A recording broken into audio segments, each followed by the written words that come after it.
ريدز. في بداية الفيديو ما تنساش تعطر فمك بذكر الله والصلاة على النبي. فتح نجم منتخب مصر ونادي ليفربول الإنجليزي على لاعبين خط هجوم الريدز، وده بعد تراجع مستوى الفريق وخروجه من منافسات بطولة الدوري الإنجليزي الممتاز.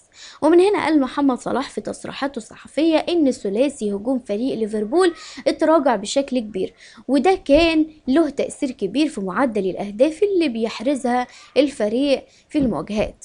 وأضاف نجم منتخب مصر ونادي ليفربول إن هناك لاعبين جيدون للغاية في خط الهجوم، ولكن بيحتاجوا لبعض الوقت من أجل التأقلم مع الفريق والتكيف مع أسلوب اللعب. وأوضح محمد صلاح إن لقاء ليفربول ومانشستر يونايتد هام للغاية، ومن الجيد أن تنجح في تحقيق رقم قياسي في هذه المباراة، وخاصة أن الجماهير بتعرف مدى العلاقة بين الفريقين، وإن هداف فريق ليفربول وإن هناك دوافع كبيرة من أجل الفوز على مانشستر يونايتد، وأي لاعب هيسجل في المباراة دي هيكون سعيد جدا بالهدف اللي سجله.